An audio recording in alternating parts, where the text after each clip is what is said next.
Hello friends, एक बार फिर से आपकी सेवा में। दिस इज सी ए रोहित बिश्नोई। एक बार फिर से आपके लिए लाया हूँ एक वीडियो जिसमें सारी इन्फॉर्मेशन जो भी फाइनेंस मिनिस्टर ने अनाउंसमेंट्स करे हैं आप लोगों के लिए उसे डिटेल में एक चर्चा करेंगे और उस पर एनालिसिस करेंगे हम लोगों को क्या एक्सपेक्टेशंस थी और फाइनेंस मिनिस्टर ने हमें क्या क्या चीज़ें वो दी हैं।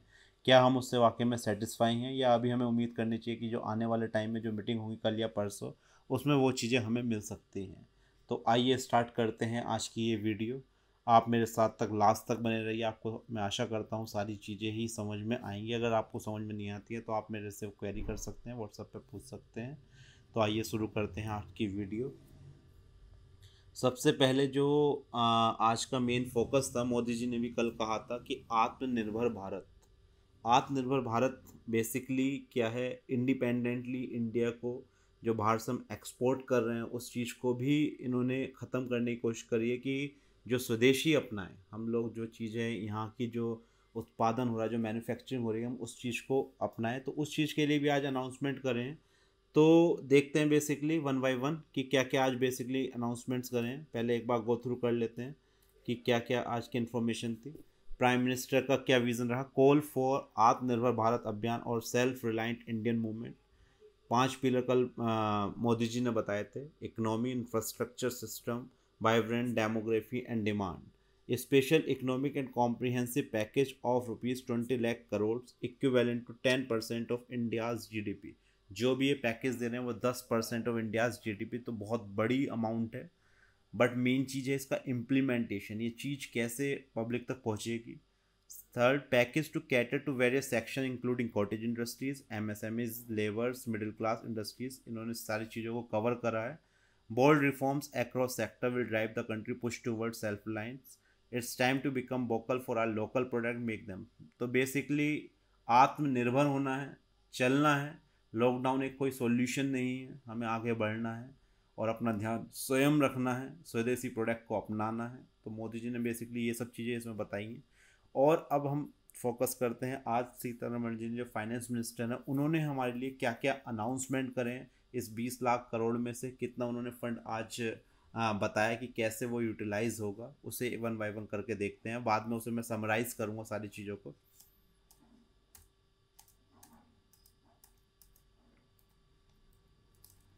सबसे पहले, first of all, ₹3 lakh crore collateral free automatic loans for businesses including MSMEs. जो भी बिजनेस हाउसेज हैं या एमएसएमईज हैं, एमएसएमईज मैं आपको बता दूंगा। एमएसएमईज ये मानिए आप micro small and medium enterprises हैं। वो एक ऐसे एंटरप्राइज होती हैं, उन्हें कुछ गवर्नमेंट लोन्स में कुछ सब्सिडी देती है, पेटेंट्स में कुछ सब्सिडी देती है, और भी कुछ वेरियस स्कीम्स होती हैं जिनमें वो बेनिफिट्स मिलता है। तो उन्हें एक एमएसएमई रजिस्ट्रेशन कराना पड़ता है। इसके लिए मैं डिटेल में वीडियो आपको अलग से दे दूंगा। So businesses, MSMEs have been badly hit due to COVID-19, need additional funding to meet operational liabilities built up by raw material and restart businesses. इन्होंने कहा कि कोई आपको कोलेट्रल नहीं देनी पड़ेगी, आपको 3 लाख करोड़ तक वो डिवाइड हो जाएगा जितनी भी एमएसएमईज होंगी।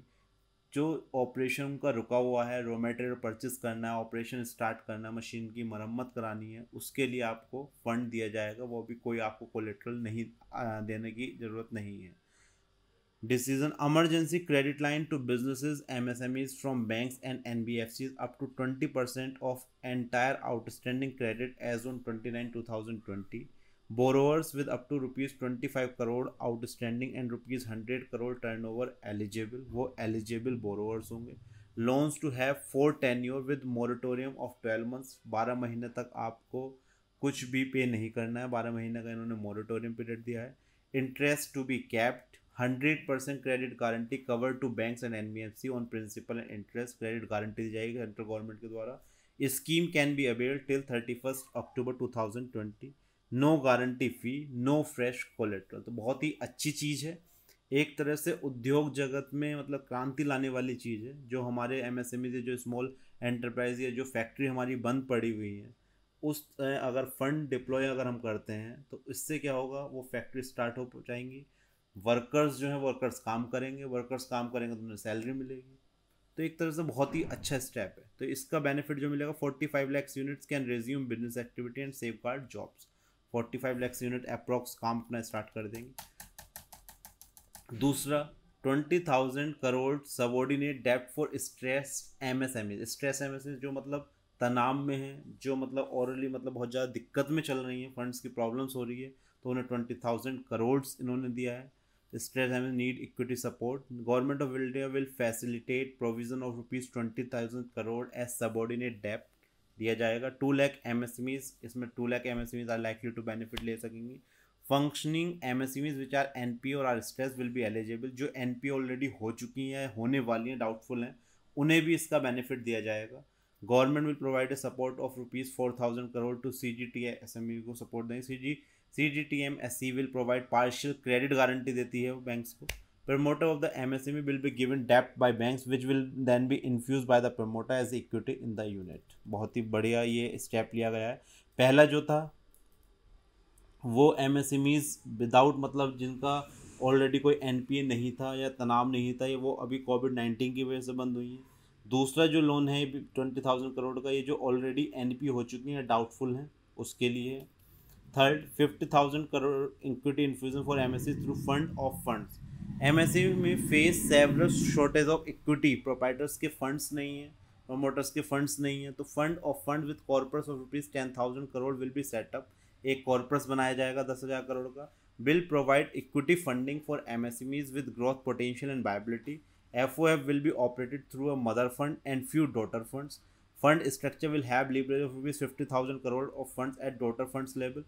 एक मतलब बेसिकली फंड तैयार करा जाएगा, उसके फिर फर्दर उसे डिवाइड करा जाएगा सेवरल फंड्स में, उससे फिर इक्विटी इन्फ्यूज होगी MSMEs में, तो that is approx 50,000 crore. MSMEs की डेफिनेशन को चेंज करा गया है। पहले एक्चुअली डिफरेंस होता था मैन्युफैक्चरिंग सेक्टर में और क्या सर्विस सेक्टर में, उस डिफरेंस को भी इन्होंने ख़त्म कर दिया है। आइए पढ़ते हैं क्या क्या चेंज करें। Low threshold in MSME definition have created a fear among MSMEs of graduating out of the benefit and hence killing the urge to grow. पहले लिमिट कम होती थी, वो लिमिट पुरानी की चली हुई आ रही थी, तो उसे चेंज कर दिया गया है। There has been long pending demand, बहुत दिनों से डिमांड भी हो रही थी इसकी। इन्वेस्टमेंट लिमिट रिवाइज कर दी गई है, टर्नओवर क्राइटेरिया रिवाइज कर दिया गया है, और इसके लिए नेसेसरी अमेंडमेंट आ जाएगी। आपको मैं समझा देता हूँ। पहले की जो डेफिनेशन थी मैन्युफैक्चरिंग सेक्टर के लिए, इन्वेस्टमेंट लेस देन 25 लाख है, 25 लाख तो माइक्रो होती थी, लेस देन 5 करोड़ है तो स्मॉल होती थी, लेस देन 10 करोड़ तो मीडियम होती थी। सर्विस सेक्टर के लिए लिमिट अलग थी। अब इन्होंने इस चीज़ को दोनों के लिए सेम कर दिया गया और लिमिट को बढ़ा दिया गया। अब मैन्युफैक्चरिंग सर्विस माइक्रो कब होगी? जब इन्वेस्टमेंट लेस देन 1 करोड़ होगा और टर्नओवर लेस देन 5 करोड़ होगा। स्मॉल कब होगी? जब लेस देन 10 करोड़ होगा और टर्नओवर लेस देन 50 करोड़ होगा। और मीडियम कब होगी? जब इन्वेस्टमेंट लेस देन 20 करोड़ होगा और टर्नओवर लेस देन 100 करोड़ होगा। तो ये काफ़ी दिनों से रिक्वायरमेंट भी थी, इस चीज़ को इन्होंने यहाँ पर चेंज कर दिया है और इसके अमेंडमेंट आ जाएगी MSME एक्ट में भी। ग्लोबल टेंडर्स, जो स्वदेशी वाली बात हम कर रहे थे, वो चीज़ इन्होंने यहाँ पर सही करी है कि जो भी ग्लोबली जो फर्म्स आती थी उन्हें इन्होंने डिसअलाउ कर दिया। जो भी 200 करोड़ तक टर्न अप टू 200 करोड़ जो भी टेंडर होंगे गवर्नमेंट के, वो केवल इंडियन फर्म्स ही पार्टिसिपेट कर सकती हैं। तो बहुत ही वेलकम स्टेप है। Indian MSME and other companies have often faced unfair competition from foreign companies, therefore global tender will be disallowed in government procurement tenders up to ₹200 crore. Necessary amendment of general finance rule will be effected. This will be a step towards self-reliant आत्मनिर्भर भारत और support make in India. There will also help MSME to increase their business. बहुत ही अच्छा step था। Other interventions for MSMEs. MSMEs currently face problems of marketing and liquidity due to COVID. E-market linkage for MSMEs to be promoted to act as a replacement for trade fair and exhibition. Fintech will be used to enhance transaction-based lending using the data generated by e-marketplace. Digitalization करा जाएगा. Government has been continuously monitoring settlement of dues to MSME vendor from government and central public sector undertaking. Settlement की बात चल रही है और ये बहुत ही अच्छा MSME रिसिवेबल्स जो भी गवर्नमेंट के पास ड्यूज़ हैं वो 45 दिन में गवर्नमेंट सबका पे आउट कर दे, जिससे लिक्विडिटी की प्रॉब्लम वो काफ़ी हद तक रिजोल्व हो सके। Next 2500 crore EPF support for business and broker for 3 more months। अभी पहले 3 महीने का इन्होंने दे दिया था, अब 3 महीने उस चीज़ को बढ़ा दिया है कि EPF का जो भी 12% एम्प्लॉय और एम्प्लॉय का वो कौन बियर करेगा? वो गवर्नमेंट बियर करेगी। तो business continue to face financial stress as they get back to work. Under Pradhan Mantri Garib Kalyan package, payment of 12% employer and employee contribution was made into EPF accounts of eligible establishment. This was provided earlier for March, April and May. 3 महीने का already उन्होंने कर दिया था, उस support को 3 महीने further extend कर दिया गया। तो जो EPF का शेयर होगा वो गवर्नमेंट बियर करेगी, जो भी एलिजिबल एस्टेब्लिशमेंट होंगे। तो this will provide liquidity relief to ₹25 crore to 3.67 lakhs establishment for 72.22 lakhs employees. बहुत ही अच्छा स्टेप था ये वाला। EPF contribution reduce for business and workers for 3 months, ₹6750 crore liquidity support. इसमें क्या है, जो ऊपर वाली स्कीम में कवर नहीं हो रहे हैं उनका EPF का कंट्रीब्यूशन रिड्यूस कर दिया गया उन बिजनेस के लिए। Business need support to ramp up production over the next quarter.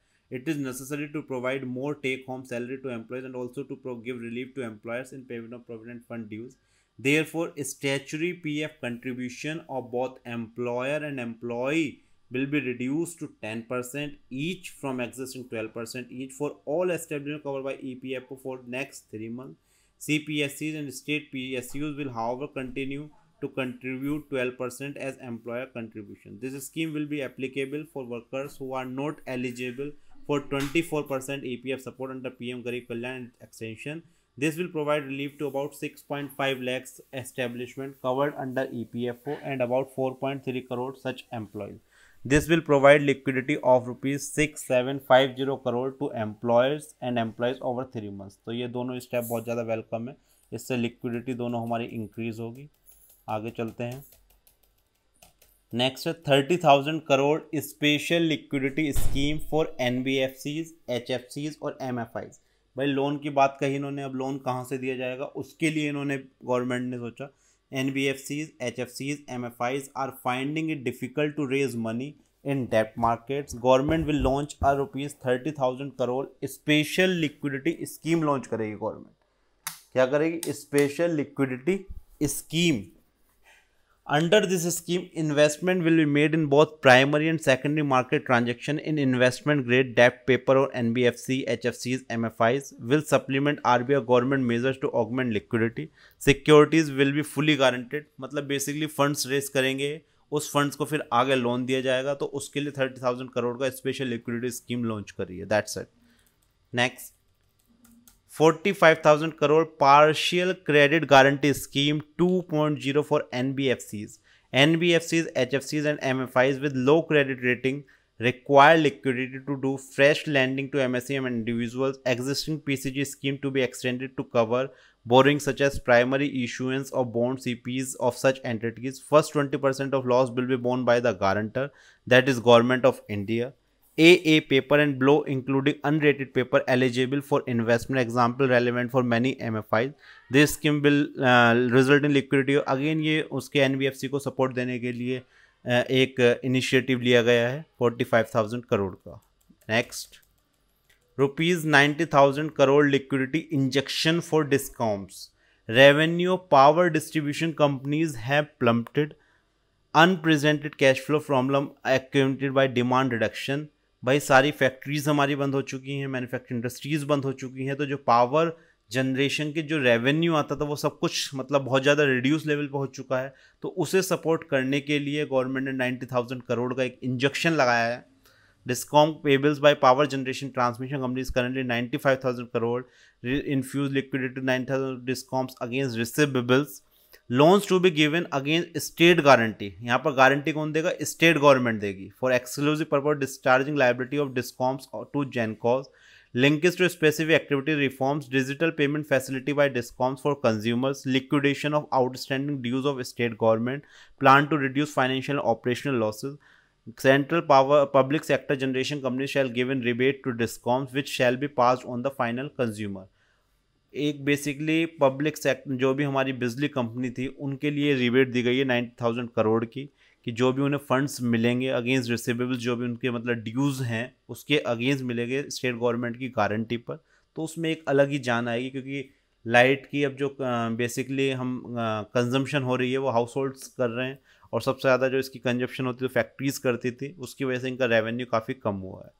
आगे relief to contractors, that is again a very मतलब बहुत ही अच्छा step. Extension of up to 6 months without cost to contractor to be provided by all central agencies like railway ministry, highways, central public work department etcetera.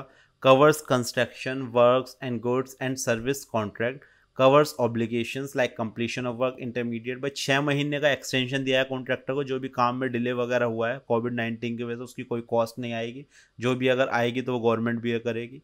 Government agencies to partially release bank guarantees to the extent contract are partially complete to ease cash flow.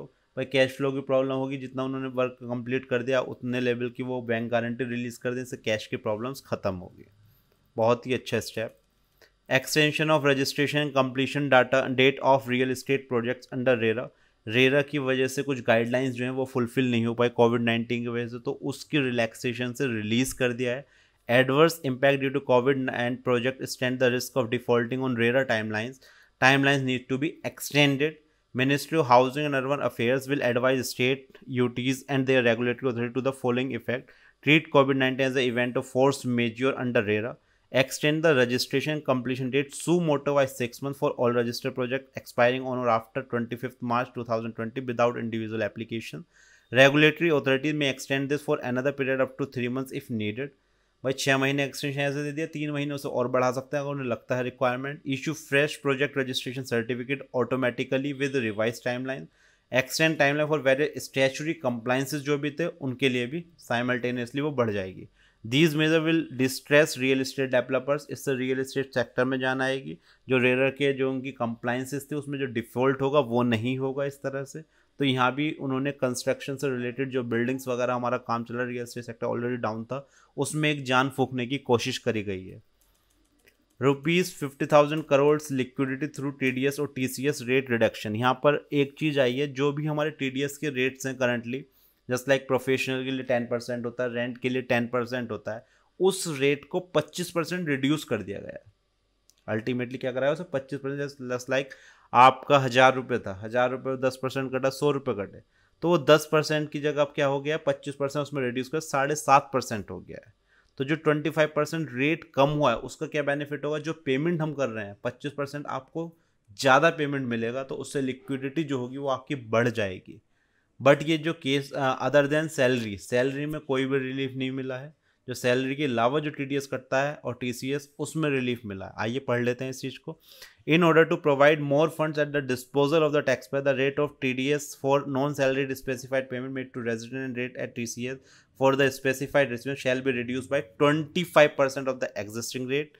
तो इसमें बता रखा है contract professional brokerage shall be eligible, salary वालों को कोई relief नहीं मिलेगा। This reduction shall be applicable for the remaining part of the financial year 2020 that is from 31st tomorrow to 31st March. इससे कितनी लिक्विडिटी 50,000 करोड़ लिक्विडिटी बढ़ जाएगी। Other direct tax measures, all pending refunds to charitable trust and on. वैसे तो refund government ने काफ़ी हद तक आ गए हैं, फिर भी अगर उसके अलावा कोई रिफंड पेंडिंग है उन्हें इमीडिएटली इशू करने के लिए कहा गया है। Due date of all income tax return, all income tax return जो इंडिविजुअल सैलरी वाली जाती है, नॉन सैलरी वाली जाती है, सबकी जो इनकी 31 जुलाई थी, और जिनकी ऑडिट वाले केस थे उनकी अक्टूबर थी, वो सब बढ़ा के क्या कर दी गई हैं 30 नवंबर। एक बार पढ़ लेते हैं। Due date of all income tax return for financial year 1920 will be extended from 31 July 2020 and 31 October 2020 to 30 November 2020 and tax audit from 30 September 2020 to 31 अक्टूबर 2020। तो आई थिंक जो नॉन ऑडिट वाले केस थे उनकी 31 जुलाई होती थी, वो 30 नवंबर कर दी गई है, और टैक्स ऑडिट वाली 31 अक्टूबर कर दी गई है। तो ये बहुत ही बड़ा मतलब रिलीफ है सारे एम्प्लॉयज़ वगैरह को जो भी रिटर्न्स वगैरह फाइल करते हैं। आगे other direct tax measures, date of assessment, जिनके ऑलरेडी केस चल रहे थे उसकी डेट बढ़ा दी गई है। जो टाइम बार्ड हो रहे थे उन्हें 30 सितंबर 2021 तक कर दिया गया। बेवास्ते विश्वास स्कीम जो चल रही थी उसे भी 31 दिसंबर 2020 तक बढ़ा दिया गया है। तो ये सारे रिलीफ मेजर्स थे। आइए एक बार इसे समराइज कर लेते हैं, क्या क्या मतलब ऑलरेडी हमने पढ़ लिया है।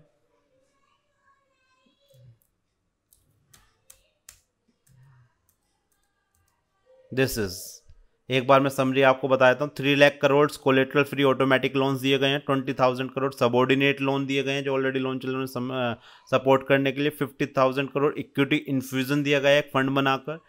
MSME की डेफिनेशन को चेंज करा गया है। टेंडर जो है बाहर की कंपनी पार्टिसिपेट नहीं कर पाएंगी, स्वदेशी अपनाना है भी 200 करोड़ तक। अदर इंटरवेंशन एमएसएमई के लिए कुछ और छूट भी दी गई हैं। 2500 करोड़ का ईपीएफ सपोर्ट दिया गया है, 3 महीने तक गवर्नमेंट कंट्रीब्यूट करेगी। जो इस स्कीम में नहीं आएंगे उसमें जो ईपीएफ का रेट था 12% वो 10% हो गया, एम्प्लॉयर का कंट्रीब्यूशन पर भी और एम्प्लॉय के कंट्रीब्यूशन भी। 30,000 करोड़ एनबीएफसी के लिए दिया गया है। 45,000 crore again partial credit guarantee दी गई है एनबीएफसी के लिए। 90,000 करोड़ बिजली कंपनीज के लिए दिया गया है। रिलीफ टू कॉन्ट्रैक्टर का 6 मंथ्स का एक्सटेंशन हो गया है। रेरा में जो भी अमेंडमेंट की रिक्वायरमेंट थी टाइमलाइंस के लिए वो हो गई है। टीडीएस का रेट 25% रिड्यूस कर दिया गया है। इनकम टैक्स की डेडलाइन बढ़ा दी गई है और जो भी अदर जो असेसमेंट की डेट्स थी वो भी बढ़ा दी गई है। तो ये थी आज टोटल समरी।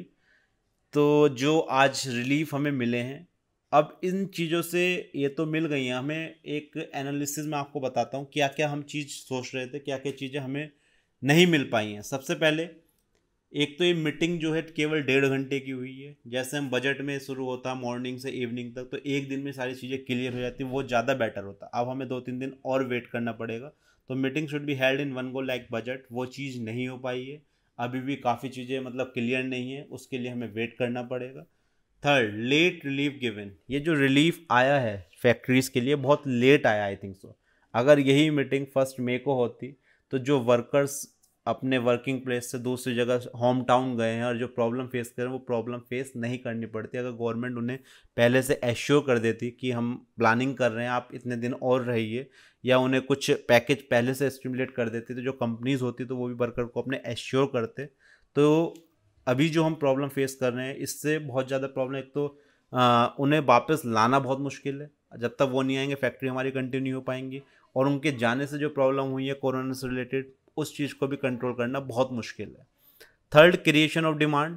अब गवर्नमेंट ने लोन पॉलिसी तो लॉन्च कर दी, बट लोगों के पास जब तक पैसा नहीं आएगा परचेजिंग पावर नहीं बढ़ेगी। परचेजिंग पावर नहीं बढ़ेगी तो डिमांड क्रिएट नहीं होगी। डिमांड क्रिएट नहीं होगी तो जो सप्लाई वो जो प्रोडक्शन कर रहे हैं वो कंज्यूम कौन करेगा, कंजप्शन ही नहीं हो पाएगी। 75% मार्केट तो हमारा कंजप्शन डिमांड से चलता है, तो again it will be a problem. Third, जो स्मॉल शॉपकीपर्स हैं still waiting, small service providers still waiting, no relief given to them.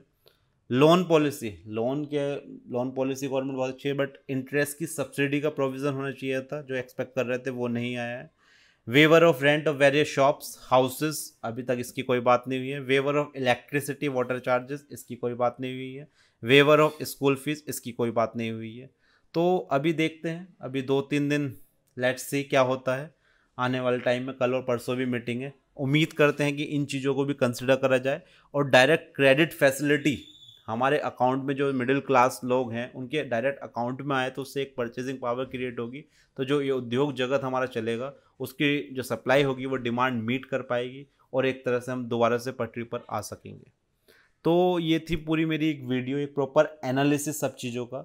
अगर आपको लगता है आपके दिमाग में कि ये एक्सपेक्टेशन हमारी फुलफिल नहीं हो पाई, ये अपनी प्रतिक्रिया दीजिए कि जो गवर्नमेंट ने रिलीफ दिए हैं वो सेटिस्फैक्ट्री हैं या नहीं है, और आपको मेरी वीडियो कैसी लगी अपने कमेंट्स करिए। और कोई भी क्वेरी होती है आप मेरे से पूछ सकते हैं। और इस वीडियो को लाइक करिए, चैनल को सब्सक्राइब करिए और इसे शेयर करिए।